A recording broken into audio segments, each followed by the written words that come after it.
அனைவருக்கும் வணக்கம். எல்லாரும் கொஞ்சம் மன்னிச்சிருங்க ஃப்ரெண்ட்ஸ். போன்ல ஏதோ ஃபால்ட்னு நினைக்கிறேன். பாதிதான் அப்லோட் ஆகுது, மீதி டெலீட் ஆயிருது. எப்படின்னு தெரியல. நேத்து ரெக்கார்ட் பண்ணது கூட சரியாவே ஆகல. இப்போ சரி பண்ணி வச்சிருக்கேன். எந்த லெவல்ல இருக்குன்னு தெரியல. பார்க்கலாம். கரெக்டா அந்த அத்தியாயம் முடியும் போதுதான் சரியாவே பதிவு ஆகல, அப்லோடும் ஆகல. என்ன பிரச்சனைன்னு தெரியல. சோ இன்னைக்கு பதிவு போட்டாதான் தெரியும். பாக்குறேன் எப்படின்னு. சென்ற பதிவோட இறுதியில இருந்து பாக்குறேன். மனதில் ஏற்பட்ட குழப்பத்தினால் அந்த மான்விழியால் மறுச்சையுடன் அவர்கள் இருவரையும் பார்த்தபடி பதுமையென நின்றிருந்தாள். அவள் உதடுகள் அவளை அறியாமல் இளவரசர், படைத்தலைவர் என்ற வார்த்தைகளை உதிர்த்தன. அத்தியாயங்கள் 29, 30. அத்தியாயம் 29. உள்மன குரலும் உன்மத்த செயலும். வான் பொய்ப்பினும் தான் பொய்யாவள காவிரி நாட்டின் தலைநகரம் தஞ்சையின் வீதிகள் எங்கும் விழாவின் ஆர்ப்பு, வீடுதோறும் விருந்தின் ஆர்ப்பு, பகையின்றி பழகும் பறவை இனங்களின் ஆர்ப்பு, மங்கள வினைகளும் மனம் செய் ஓசையும் பண்களின் மழலையும் பொங்கலி கலன்களும் புதுமலர் பந்தரும் செங்கையர் பழனமுமாக செய்யவள் உறைவிடமாக திகழ்ந்த தஞ்சை மாநகரம் அன்று மற்ற தினங்களை காட்டிலும் மிக்க மிக்க சுறுசுறுப்புடன் காணப்பட்டது. ரத போட்டி தொடங்கும் மாலை பொழுது நெருங்கிக் கொண்டிருந்த அந்த சமயத்தில் விருந்தினர் மாளிகையில் மாதங்கியின் எதிர்பாராத வேண்டுகோளை கேட்டதும் வியப்பின் வசப்பட்டவனாக அவளையே கண்ணிமிக்காமல் பார்த்தபடி நின்றிருந்தான் சோழ இளவல் ராஜாதித்தன். பிரபு, தயவு கூர்ந்து இன்று நடைபெற போகும் ரத போட்டியில் நீங்கள் பங்கு கொள்ளாதீர்கள். மாதங்கி விடுத்த வேண்டுகோள் இளவரசனின் காதுகளில் மறுபடியும் ஒரு தடவை ஒலித்து ஓய்ந்தது. மாதங்கி, விழா நாள்களில் எல்லா மக்களும் ஆவலுடன் எதிர்பார்க்கும் ரத போட்டி நடைபெறும் நாள் இது. இதில் நான் தோல்வியடைந்து விடுவேன் என நீ அஞ்சுகிறாயா? வெற்றியும் தோல்வியும் வீரனை எந்த விதத்திலும் பாதிப்பதில்லை என்றான் ராஜாதித்தன் மெல்ல நகைத்துக் கொண்டே. என்னுடைய மனதில் ஏதோ இனம் புரியாத அச்சம் எழுந்துள்ளது. வேண்டாம் இளவரசி, வேண்டாம். இந்த போட்டியில் யார் வேண்டுமானாலும் கலந்து கொள்ளட்டும். ஆனால் நீங்கள் மட்டும் கலந்து கொள்ளவே வேண்டாம். உங்களுடைய பாதங்களில் பணிந்து வேண்டிக் கொள்கிறேன் என்று மாதங்கி சட்டென இளவரசனின் பாதங்களில் பணிந்தாள். மாதங்கி, என்ன இது? எழுந்திரு. உன் மனதில் எழுந்திருக்கும் அச்சம் அவசியம் இல்லாதது. ஒவ்வொரு ஆண்டும் ரத போட்டியில் கலந்து கொண்டு வெற்றி வகை சூடிய நான் இந்த ஆண்டும் கலந்து கொள்ளத்தான் போகிறேன். இந்த ஆண்டும் நான் வெற்றி பெறுவதை நீயும் கண்குளிர காணத்தான் போகிறாய். சோழ இளவரசனின் குரலில் காணப்பட்ட அந்த உறுதியில் மாதங்கியின் உள்ளம் நிலை குலைந்தது.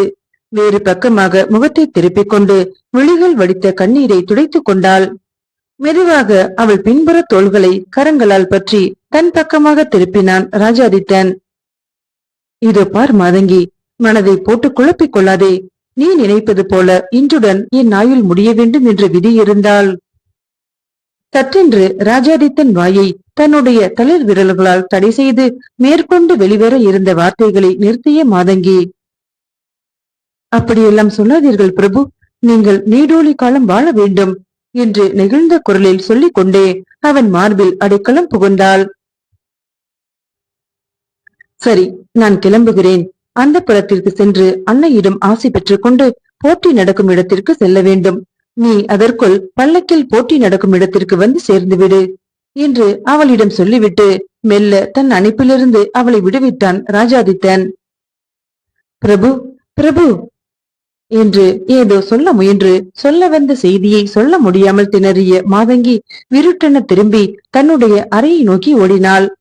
அவளுடைய அந்த செய்கைக்கு அர்த்தம் புரியாமல் ஆச்சரியம் அடைந்த அரசிலங்குமரன் அமைதி இழந்த மனதுடன் விருந்தினர் மாளிகையை விட்டு வெளியேறினான்.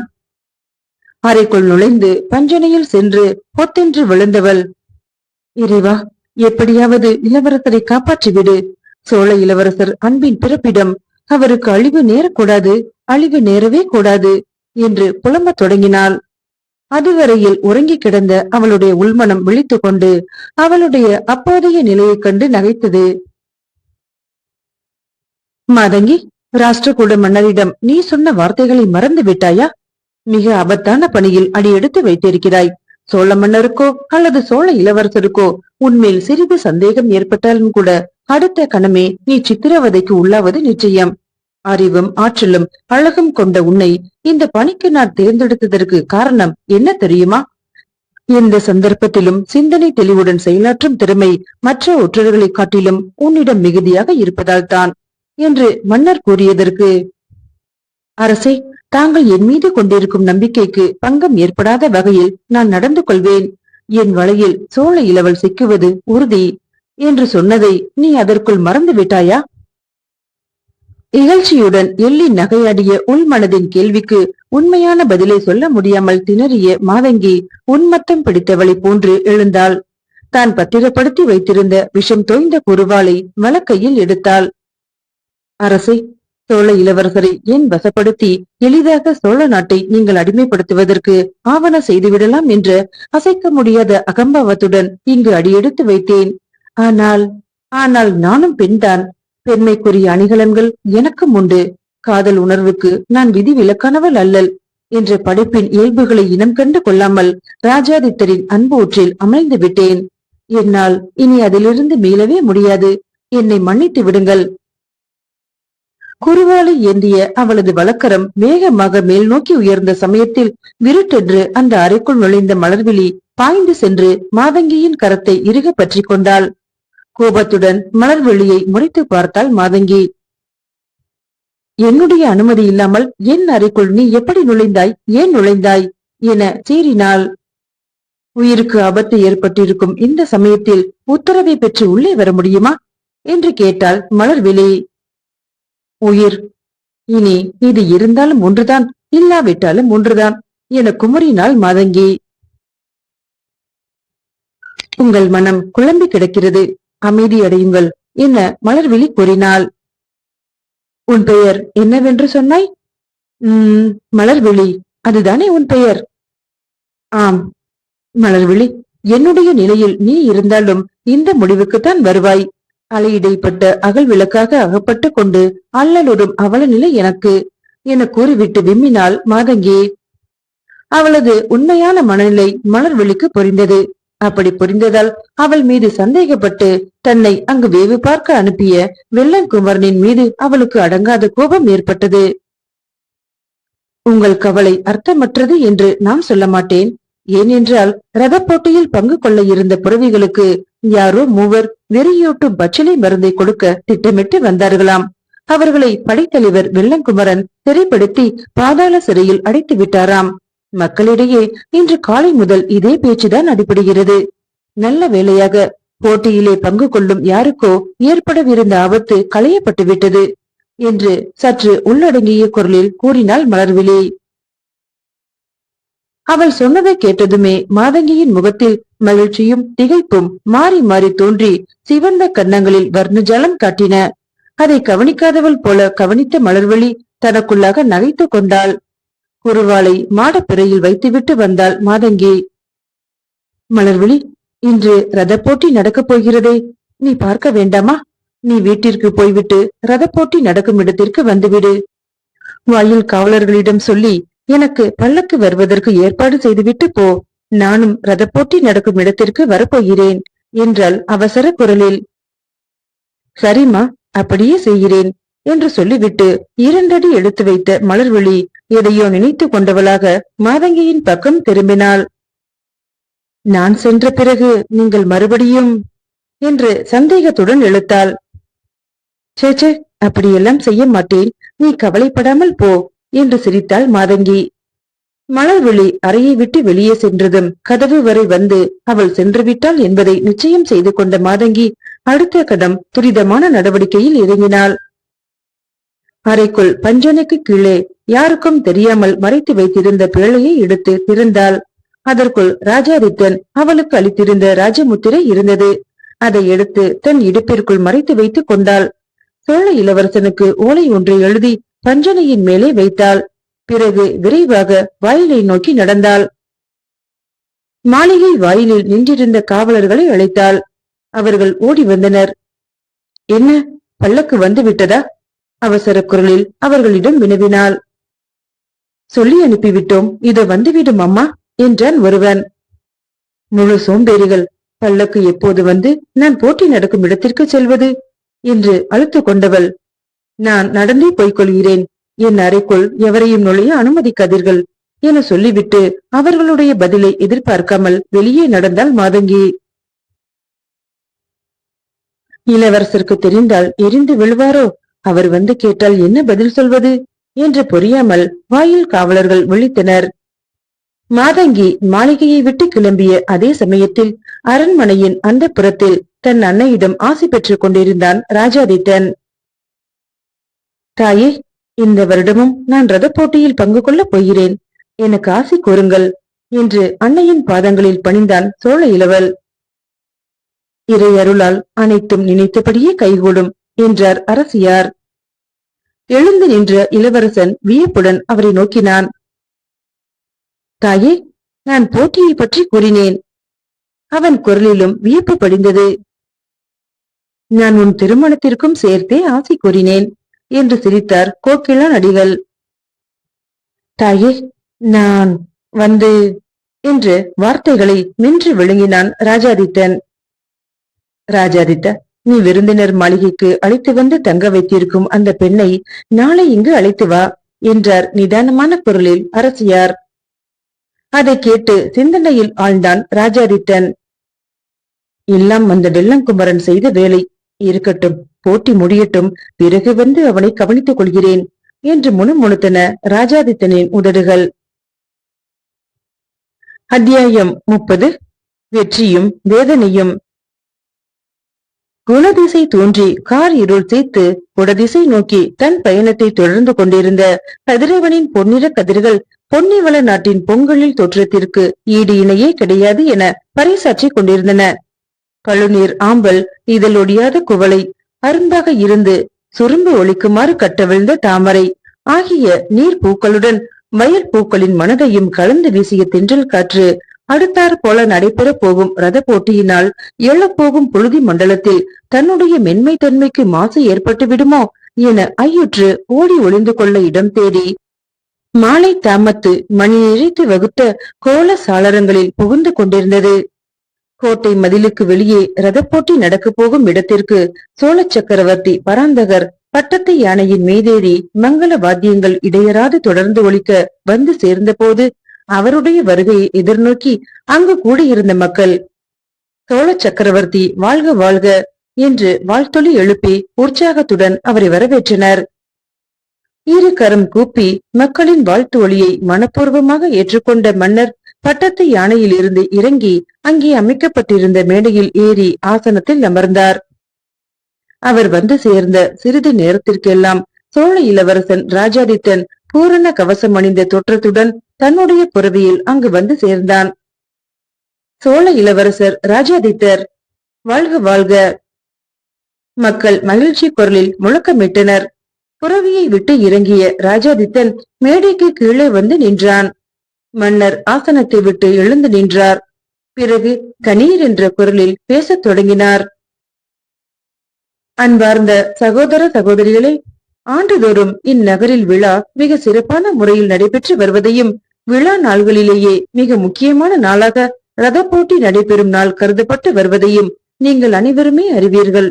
இந்த ஆண்டும் வழக்கம் போல இன்று அனைவரும் ஆவலுடன் எதிர்பார்த்து கொண்டிருந்த ரத போட்டி நடைபெற இருக்கிறது. ரத போட்டியில் பங்கு கொள்ளும் ரதங்கள் அதோ அங்கே வரிசையாக நிற்கின்றன. போட்டியில் பங்கு பெறும் வீரர்களுக்கு போட்டியின் விதிமுறைகள் இப்போது அறிவிக்கப்படும். அதன் பிறகு போட்டி தொடங்க போவதை குறிக்க முரசுகள் முழங்கும். அந்த முழக்கத்தை தொடர்ந்து வழக்கம் போல போட்டி முறைப்படி தொடங்கும். மன்னரின் கணீர் என்று எழுந்த குரல் ஒலிக்கு மகுடிக்கு கட்டுப்பட்ட பாம்பை போல கட்டுண்டு நின்ற மக்கள் மன்னர் பேச்சை முடிக்கவும் ஆரவாரம் செய்தனர். போட்டியின் விதிமுறைகள் போட்டி நடத்துவோரில் ஒருவரால் வாசிக்கப்பட்டன. அதைத் தொடர்ந்து முரசங்கள் முழக்கமிட்டன. ராஜாதித்தன் உட்பட ரத போட்டியில் பங்கு கொள்ள தயாராக நின்ற வீரர்கள் விரைந்து சென்று தங்களுக்குரிய ரதங்களில் ஏறிக்கொண்டனர். அடுத்த சில கன பொழுதுகளில் ரதங்கள் சீறிக்கொண்டு கிளம்பியது. மக்கள் மகிழ்ச்சியால் ஆரவாரித்தனர். அப்போது எழுந்த புழுதி படலம் புத்தேல் உலகிற்கு ரத போட்டி தொடங்கிவிட்டதை அறிவிக்க தூது சென்றது. ரதங்கள் விரைந்து சென்றதால் முன்னே சிறுத்து தோன்றிய பொருட்கள் சடுதியில் பெருத்து தோன்றின. விரிந்து பறந்து கிடந்த அந்த இடத்திற்கு சற்று தொலைவிலே இரு மருங்கும் காணப்பட்ட பெருந்தனக்காரர்களின் வீட்டின் வாயிலில் சுதந்திரமாக உலாவிக் கொண்டிருந்த வளர்ப்பு மான்கள் அச்சத்தால் தங்களுடைய முன் கழுத்துகளை சுருங்க உள் இழுத்து கொண்டு நெகிழும் தன்மை உள்ள பின் தொடைகளை பரப்பி பாதி குறித்த புல்லை வழி எங்குமாக சிந்திக் கொண்டு துள்ளி பாய்ந்து வீட்டின் உட்பகுதியை நோக்கி விரைந்து ஓடத் தொடங்கின. நீர்நிலைகளில் நீர் குடிக்க இறங்கிய விலங்குகளோ அச்சமுற்று அவசரத்துடன் நீரை வாயில் அடக்கிக் கொண்டு ஓடியதால் வாய் வழி ஒழுகிய நீர் அவை சென்ற திசையை கோடிட்டு காட்டியது. தம் தம் பெட்டைகளுடன் கொஞ்சி குழாவிக் கொண்டிருந்த ஆண் பறவைகள் ரதங்கள் எழுப்பிய பேரொலியை கேட்டு பயந்து போய் பெட்டையை பிரிந்து செல்வதா வேண்டாமா என முடிவு செய்ய முடியாமல் பேதலித்து மெய் சிலிர்த்து நின்றன. மின்னல் வேகத்தில் பாய்ந்து சென்ற ராஜாதித்தனின் ரதம் வெற்றி குறியீட்டை முதலாவதாக தாண்டிய போது வெற்றி சங்குகள் ஊதப்பட்டன, பேரிகைகள் முழங்கின. வெற்றி வாகை சூடிய ராஜாதித்தன் ரதத்தை நிறுத்திவிட்டு கீழே இறங்கி மேடையை நோக்கி விரைந்து வந்து மேடையின் மீதேறி பராந்தக சோழரின் பாதங்களில் பணிந்தான். ராஜாதித்தா, வீரத்தின் பிறப்பிடமாக திகழ்ந்த விஜயாலய சோழரின் குலத்தோன்றல் நீ என்பதை நிரூபித்து காட்டிவிட்டாய். வாழ்க பல்லாண்டு, வையகம் போற்றிட என வாழ்த்தியபடியே ராஜாதித்தனை தூக்கி நிறுத்தினார் பராந்தகர். மக்களின் மகிழ்ச்சி ஆரவாரத்தை கையசைத்து ஏற்றுக்கொண்டவனாக தன்னுடைய புறவியிலே ஏறிக்கொண்டவன் வெற்றி செய்தியுடன் விருந்தினர் மாளிகையை நோக்கி தன் புறவியை தட்டிவிட்டான். அவன் மனநிலையை புரிந்து கொண்ட அந்த புறவியும் மாளிகையை நோக்கி காற்றிடம் கடுகி விரைந்தது. மாளிகையின் வாயிலில் புறவியை நிறுத்திவிட்டு இறங்கிய ராஜாதித்தன் வாயில் காவலர்களின் அச்சம் கலந்த முகத்தை கவனிக்காதவனாக மிக வேகமாக உள்ளே நுழைந்து மாதங்கியின் அறையை நோக்கி விரைந்தான். காவலர்களோ அச்சத்துடன் மெய் விதிர்த்து நின்றனர். மாதங்கி, மாதங்கி என்று அழைத்துக் கொண்டே அவளது அறைக்குள் நுழைந்தவன் அங்கே அவளை காணாமல் திகைத்தான். எதேச்சையாக அவனுடைய பார்வை பஞ்சனையில் அவள் வைத்துவிட்டு சென்ற ஓலையின் மேலே படிந்தது. விரைந்து சென்று ஓலையை கையில் எடுத்து படித்து பார்த்தான். என் இதயத்தில் உறையும் இளவரசருக்கு தங்களின் பாதம் படிந்து மாதங்கி எழுதி கொண்ட பிரிவு மடல். இம்மடலை படித்த பிறகும் என் மேல் நீங்கள் வைத்திருக்கும் அன்பு நீடித்திருக்குமானால் அது நான் பெற்ற பெரும் பேறு என்பது நிச்சயம். ராஷ்டிரகூட நாட்டில் இருந்து தஞ்சைக்கு வந்து மிக தந்திரமாக உங்கள் மனதில் தஞ்சம் புகுந்தேன். என்னை அனாதை என கருதி அடைக்கலம் தந்து அன்பிற்கு உரியவளாகவும் ஆக்கிக் கொண்டீர்கள். தங்களை ஆட்படுத்தி அரசியல் ரகசியங்களை அறிந்து கொள்ள வந்த நான் உங்களுடைய உண்மையான அன்பிற்கு ஆட்பட்டு விட்டதை இப்போது நினைத்தாலும் ஆச்சரியமாகவே இருக்கிறது. காதலின் சக்தி கடமையை வென்றது. செய்தி அறிய வந்த நான் தங்களுடன் சேர்ந்து வாழ துடித்தேன். உங்கள் நாட்டிற்கு பங்கம் விளைவிக்க வந்த நான் உங்கள் வாழ்க்கையில் பங்கு கொள்ள துடித்தேன். அனித்தியமான அரசியல் சதுரங்கத்தில் நித்தியமான காதல் வெற்றி பெறும் வாய்ப்பு ஏற்பட்டால் நாம் மறுபடியும் சந்திப்போம். நீங்கள் என்னிடம் தந்த ராஜமுத்திரையை பயன்படுத்தி சிறைப்பட்டிருக்கும் என் நாட்டவரை மீட்டு செல்கிறேன். இறுதியாக ஒன்று, படைத்தலைவர் வெள்ளம் குமரன் ஆரம்பத்தில் இருந்தே என் மீது சந்தேகப்பட்டு என்னை கண்காணித்தார். அதனால் தங்களுடைய வெறுப்புக்கும் ஆளானார். அவரிடம் சொல்லுங்கள், மாதங்கியும் மனித பண்புள்ளவள்தான் என்று. அவருக்கும் பூதகனுக்கும் இடையே காட்டில் நடந்த வாழ்போரில் அவர் மரத்தில் மோதி மயங்கி விழுந்த போது மனம் பொறுக்காமல் மூலிகை மருந்து இட்டவள் இந்த மாதங்கிதான் என்பதை மட்டும் அவரிடம் மறந்து விடாமல் சொல்லுங்கள். அவசரமாக எழுதிய மடல் ஆள் போல் வளர்ந்து விட்டது. இந்த மாதங்கியை மன்னித்து மறந்து விடுங்கள் பிரபு, மறந்து விடுங்கள். பாதம் பணிந்து வணங்கும் பனிமலர் மாதங்கி. ஓலையை படித்து முடித்ததும் சோழ இளவலின் உள்ளத்தில் வேதனை அளவுக்கு மீறி எழுந்து அவன் சித்தத்தை சிதறடிக்கவே, மாதங்கி என்று அலறியவன் நிற்க முடியாமல் தடுமாறி பஞ்சனையிலே அமர்ந்து விட்டான். விருந்தினர் மாளிகையில் வெற்றி செய்தியுடன் நுழைந்த சோழ இளவரசன் வேதனையில் துடித்த அதே சமயத்தில் வெள்ளக்குமரன் தன்னுடைய வீட்டின் முன்னால் புறவியை நிறுத்திவிட்டு அடக்க முடியாத ஆத்திரத்துடன் வீட்டின் கதவை படப்படவென தட்டி கொண்டிருந்தான். மலர்விழி என கடுமையுடன் அழைத்தபடியே கதவை தட்டிய வெள்ளக்குமரனின் உள்ளத்தில் சினம் சீறி பாய்ந்து கொண்டிருந்தது. கதவை திறந்தால் மலர்விழி. விருட்டென்று வீட்டிற்குள் நுழைந்த வெள்ளக்குமரன், மலர்விழி விருந்தினர் மாளிகையில் மாதங்கியிடம் நீ பகைவர்கள் சிறைப்பட்டு விட்டதாக சொன்னதால் ஏற்பட்டு விட்ட விபரீத விளைவு என்னவென உனக்கு தெரியுமா என்று சினத்துடன் அவளை நோக்கி சீறினான். அவர்களை பார்த்ததும் அவர்களுடைய செய்கைகளில் தூய்மையான காதல் உணர்வை விஞ்சி நிற்பதை பார்த்ததும் என தடுமாறினாள் மலர்விழி. பலார் என அவளது கன்னத்தில் விழுந்த அறை அவளை நிலை தடுமாற செய்தது. கீழே விழுந்து விடாமல் இருக்க ஒரு கையால் சுவரை பிடித்துக் கொண்டவளின் சிவந்த கன்னம் வெள்ளங்குமரன் அறிந்ததால் கன்றில் சிவந்து கண்களிலே நீரை வரவழைத்தது. அளவுக்கு மீறிய கோபத்தில் அவளை அறிந்து விட்டதையும் அது எவ்வளவு பெரிய தவறு என்பதையும் அடுத்த கண்ண பொழுதிற்குள்ளேயே உணர்ந்து கொண்ட வெள்ளங்குமரன், மலர்விழி வந்து பகைவர் சிறைக்கூடத்திலிருந்து அவளது உதவியால் தப்பி விட்டனர், அதனால் தான் ஆத்திரத்தில் அறிவிழந்து என்று தடுமாறினான்.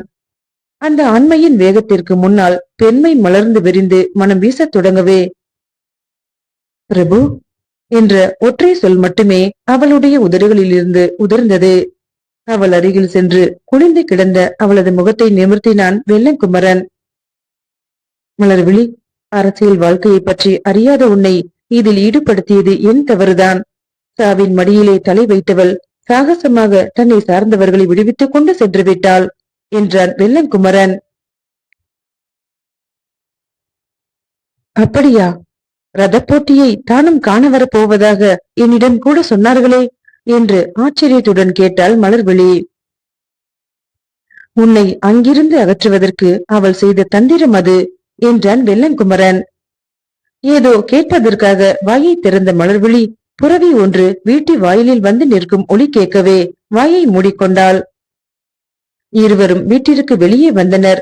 அங்கே அவர்கள் கண்ட காட்சி அவர்களுடைய இதய ஓட்டத்தையே ஒரு கணம் நிறுத்தி மறுகணம் படபடக்கச் செய்தது. வீட்டின் வாயிலில் வந்து நின்ற புறவியின் மீது உப்புற விழுந்து கிடந்தான் அமரசிம்மன். அவன் முதுகில் குறுவால் ஒன்று ஆழ பதிந்து கிடந்தது.